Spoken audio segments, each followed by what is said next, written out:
Well, again, David Hosey from Hosey Consulting and Training. Today I'm going over the Walther PPQ Q4 TAC. That's kind of a mouthful.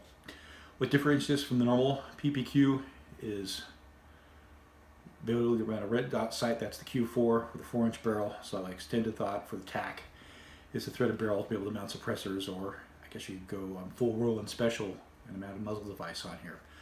So we'll go over what's in the box real quick, and we'll compare it to other guns and then get out to the range. So, came in the box with, of course, the Walther target, 15 meters, and just shooting the center out. We'll get back to that, how Walther's is just more of an accurate pistol.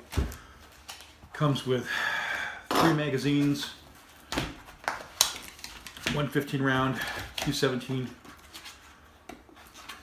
back straps that are changeable back, large and small for it. This gives it even a bit more of a beaver tail on it. On the back there, the medium I just use on all the Walthers I use. It comes with 3 plates. You can mount RMRs, Vortexes, Leopold Delta point I have here. And then this is the original plate right here that had the iron sights. Important thing to note here, the backup iron sights were on the plate. This is where I think Walther really got it wrong. It may just be the inherent issues of the PPQ, but with this and then the original fiber optic red sight, you had an adjustable rear sight that came with it. Really low profile. Again, look how low that is compared to the monstrosity we have on here. I've added like an inch to it, maybe a bit over. Important note before I close up the box is this green spring. This is for use for suppressors, what they call the silver spring. That's inside here is for regular use. As you'll see later in the video, you need this green spring for suppressor work to just give it a little bit more oomph when cycling the slide. Before we get on to the other features of the gun, we're going to get to the elephant in the room is, wow, those are really high sights and high bore axis. That's necessitated by Walther having this back plate have the iron sights on it. You can see it's really low. If I get this other Walther I've had here for years and it's been a carry gun, I've also hunted with it, competed with it, thousands of rounds with it. You can just see how high that bore axis is. That adds like close to an inch to it, which you think would be causing problems finding a holster, especially with the TLR7 on it, but power of the internet, Black Rhino Concealment was able to get this set up custom to me.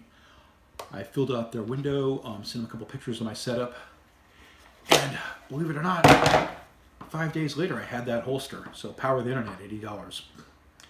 Something you couldn't find 8 years ago. So why do I put up with this monstrosity of like an inch high up here? It's actually, the front sight here is 0.52, but it's not quite the Eiffel Tower. A younger version of me saw several years of combat, and in that I've had an aimpoint M68, an issue EOTech, and Trigicon ACOG all go bad on me. The M68 was just in qualification and training. The ACOG, we found at Circum 0 never was a huge problem. EOTech crapped the bed on me in the middle of a raid, and just flipped up backup irons, party on, cleared the room, finished up the mission. But so for a security blanket, I need backup irons. And this Leopold Delta point's got a really good window. I can really pick it up really well. If it wasn't for that, I'd probably do an RMR, and you can see it's a much smaller window here. I'll go over that with the Glock 19 here in a bit, but you can see the co-witness right now.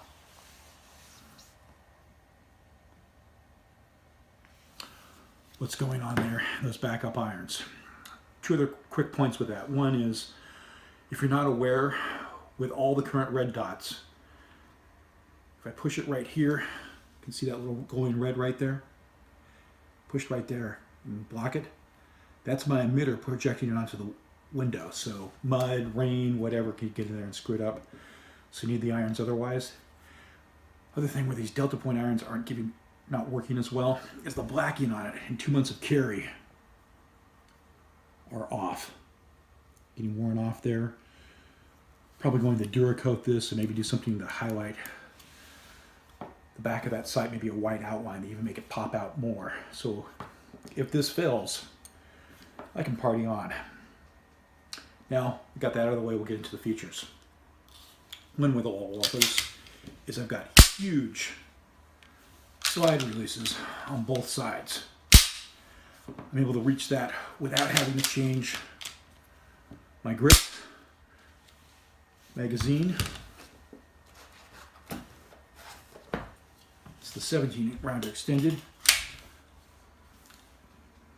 We'll turn this around so I've got left hand over here. I can just drop that. I can drop it here without changing my grip. There's a little bit of a cut down here, so on the extended ones, I've got something to pull on. Let's see here. The flush 15 rounders, there's still just enough here for me to pull if I got a strip and rip with a double feed. Also, cock inservations, front and back.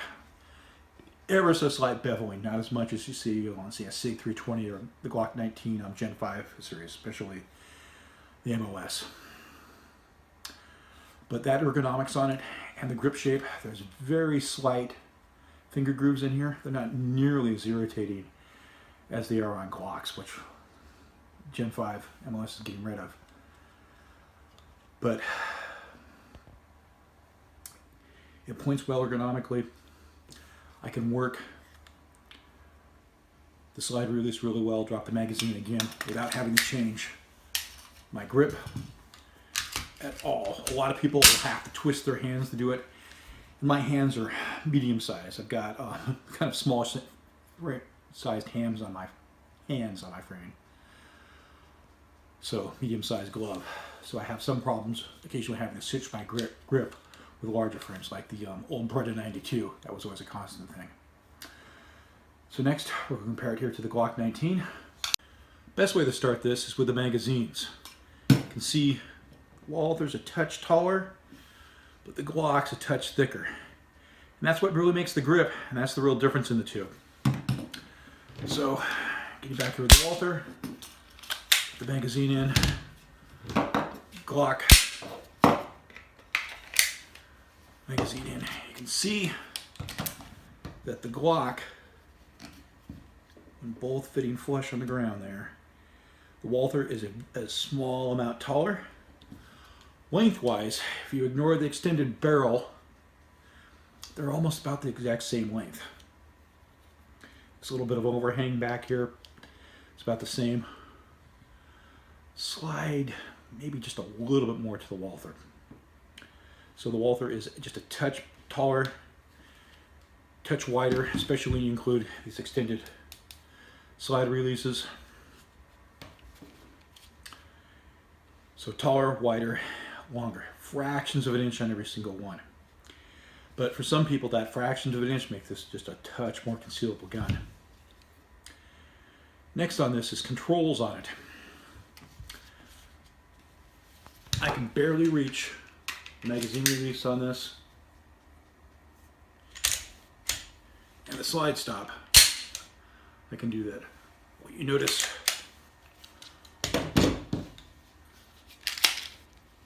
compared to the Walther, as these are huge. I have to modify my grip when using this. These are small. And that helps for gross motor skills. You don't have to modify your hand for dropping magazines as much. Or dropping that slide. And everyone goes on, oh hey, well, gross motor skills, I need them more. Here's a field tip. You're using gross motor skills with everything with a pistol and fine motor skills as well. Because the trigger has got to be fine motor skills. Just grog pushing boomstick towards bad person and ready to shoot it is gross motor skills. So the smaller controls aren't too much of a problem. I find I can work a little bit faster. People with a little bit smaller hands can use it a bit better than the Glock 19. So if hand size is an issue, the Walther gets it. Concealability, the Glock is a touch more concealable. Weight, they're about the same with all this extra points, and it seems a little higher on top. Maybe the Walther's a touch heavier. Bore axis again. I did this in Glock 19 Gen 5 MOS video. You can see ever so slightly there. The Walther's a little bit higher. I'm putting my finger through right where the trigger meets the bottom of the frame. It's less than 1/4 of an inch, maybe 2/10 of an inch. It's not nearly as bad as say with like a C320 or some other pistols. So you get a touch more muzzle flip with this, but the trigger is really what's good on the Walther.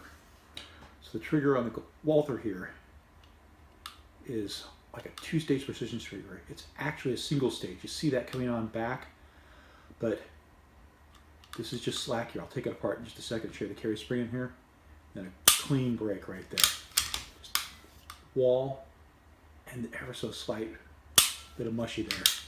And that reset is like 1/10 of an inch. You're seeing a little bit of over travel there. That resets just a little bit there. Glock. Mush, mush, kind of a wall, there we go. Reset, a couple 1/10 of an inch. The trigger on this is just not as good as the Walther. That's where the Walther really rules. HK VP9, some of the CP striker fired pistols get close to this here, but not as good. Let me take it apart real quick. That comes down like a Glock. Otherwise, if you look inside here really close, see that spring there, pulling it on back? That is what gives you your take-up. But the striker in here is pre-cocked. So when I'm coming up to here, I'm not cocking it, I'm just hitting a wall, then it breaks.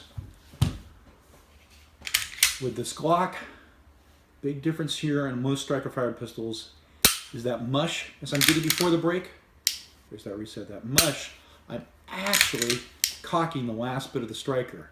So if you feel that Glock when you keep going a little bit there, it's almost a double action pull. Well, this is more single action, so this is kind of the single action of striker fired world. We'll go out to the range, show how it shoots, and see how that trigger and this sight actually go together.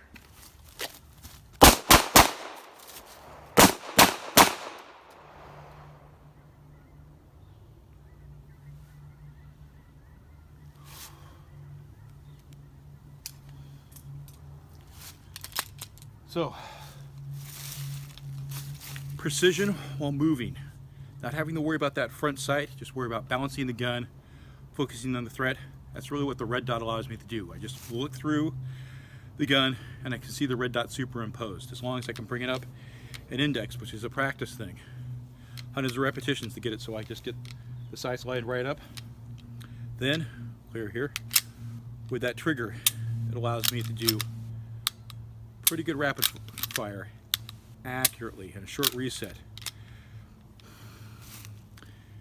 It didn't seem that fast. My splits might be a little slower. Got to remember, on that, I covered just short of 20 feet, moving laterally while doing that, being a hard target to hit. That good trigger, both eyes open, really allows you to get to move and shoot with this. Better than other pistols. And this is inside of 21 yards. Really where pistols make their money, most people carry them, is that close-in threat and self-defense. We're going to go back and take this on precision and show what this will do at distance. But that close-in work with this pistol really shines with that trigger and that both eyes open. You got a little bit of extra muzzle flip from a good grip. You're still fighting it a bit, but with training you can work on through it pretty well.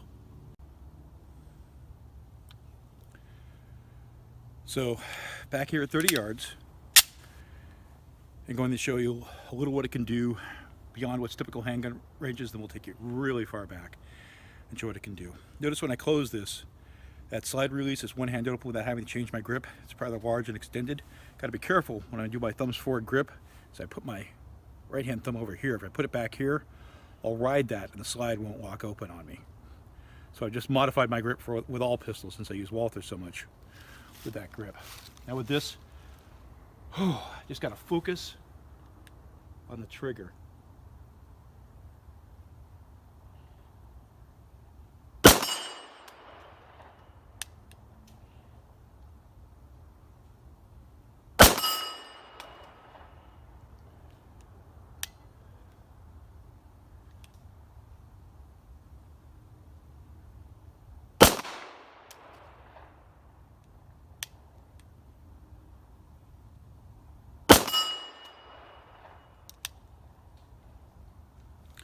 Okay, let's go forward.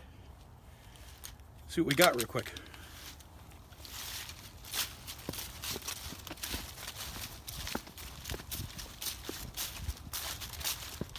So there's one actual flyer, that one on the right, I did with warming up before I did this scene.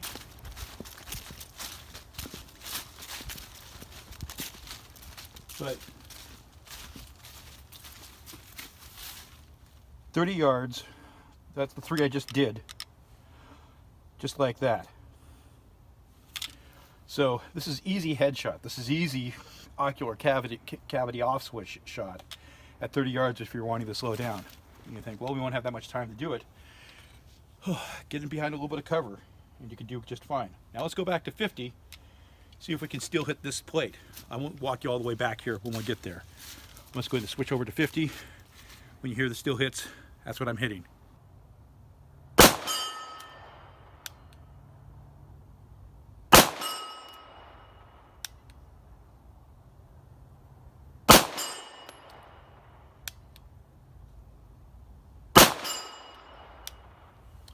So what you got to do at this distance is, if I hold at the center of the plate, I'm actually going to go slightly beneath it, so I got to hold at the top of the plate.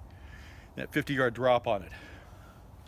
From here, when we're rolling some footage of me doing 150 yards.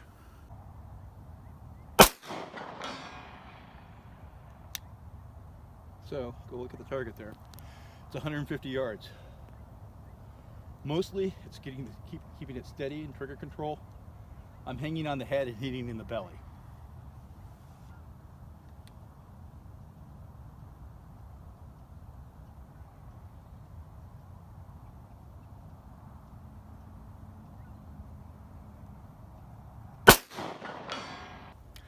This pistol is capable of a lot of different things. When I had that earlier Walther I showed you without the iron sights, I can't do this kind of precision. My eyes just can't focus on the front sight to get it done enough. And at this point, the front sight's bigger than the target. That 150-yard shot with my Walther, that previous one, I've got years and thousands of rounds of experience with it. I've gotten it out to 90, 95. I haven't been able to get 100 to it. I had to get the red dot pistols to get past 100. This easily gets it that far. And with my daily life, I actually have problems with coyotes. And I've actually taken 3 coyotes with pistols. Not this one, but other pistols, including 50-yard shots. This real, and day and night, where this white light actually comes in useful. This is again where this thing can shine. If you're looking for a working pistol as a ranch gun, with this, taking care of vermin at distance isn't that bad, or at least reasonable distance, 50, 70 yards. If I get a chance at 150, I'll try it. If I do, I'll post a quick video. So now we're going to try the suppressor here. I'm trying the factory spring and I'll show what that does. Just the set spring. If I have problems with this Omega 9K, then we'll go and try this spring specifically for suppressors. But this isn't that heavy of a can. I got a Tri-Rand 9S, one of the military overruns, that's really doesn't cause any problems because it's so short and light. But this isn't too bad. So we'll try that real quick. Switch it over. One thing to note right here is sometimes the thread protector here will back off ever so slightly along strings of fire. So before I holster, sometimes I gotta go back and carefully not put my fingers on it and get it on back, and gives me a little nervous tick with this thing. But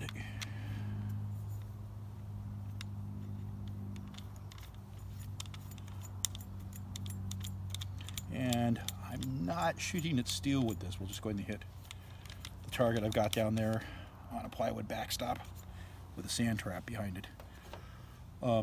Mostly so you can actually hear how suppressed it is. So, and don't need these, just need iPro. And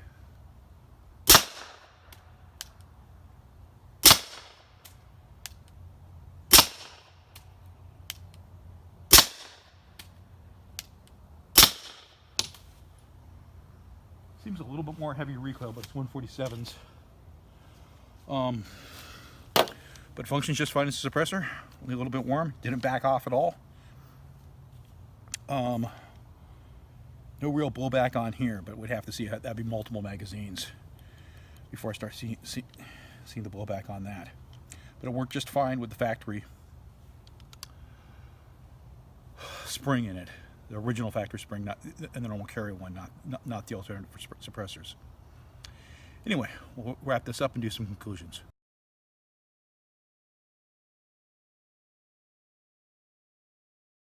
So when my camera person was shooting, just a little bit more of the suppressed ammo, we had a little bit of a malfunction occur. Let's see if I can recreate that here real quick. And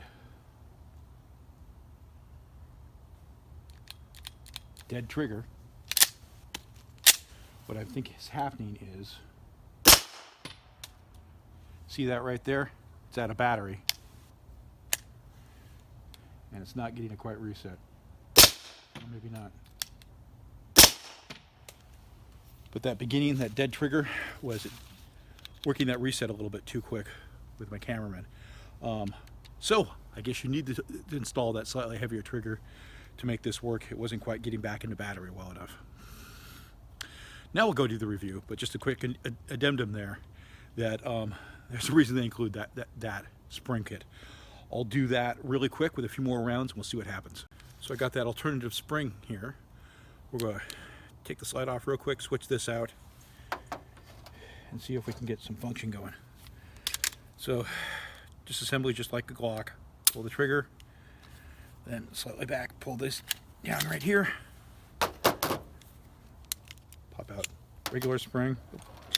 That weight gets it going there. Pop in the heavier duty spring.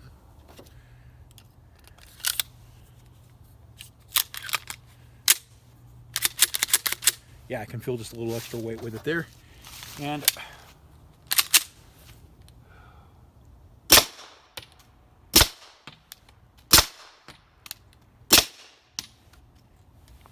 so functions just fine now with that. So I guess you do need to replace out the standard carry spring for the suppressor spring with the suppressors on this.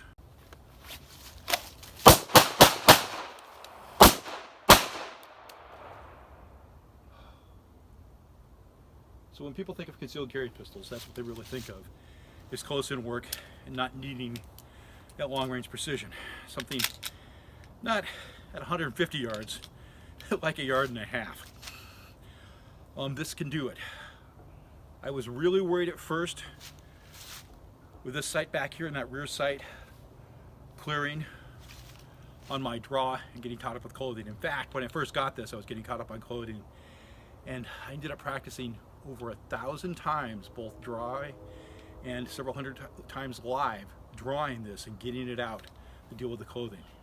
That's what allowed me to comfortable to carry it with this goofed up setup that Walther's got up here with these sights. Why did I carry this over not a Glock 19, especially that Gen 5 MOS? That thing is a great pistol. For this kind of work, fantastic. For some of the work we did back to other further ranges, really good too. But this allows me to be more precise, and I'm just comfortable with it and confident in it. This is my 3rd Walther PPQ. Got like 6 Walthers overall. I've got thousands of rounds of experience with them. I've taken coyotes with them. I've shot dinner with them. I've taken classes from 3 other instructors. I've used these as rental guns.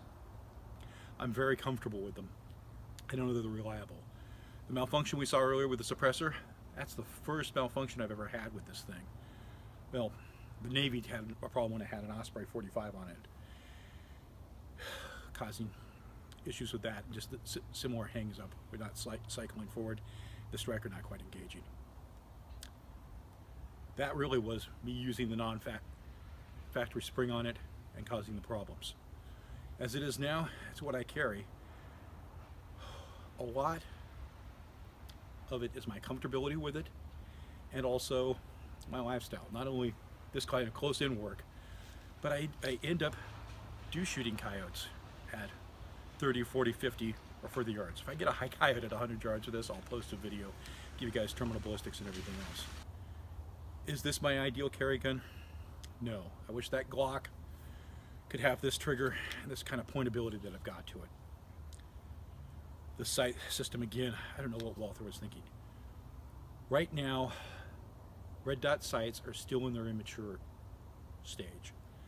They really haven't grown up there. I'm really expecting good things of that new aim point nano coming out and getting the sights lower.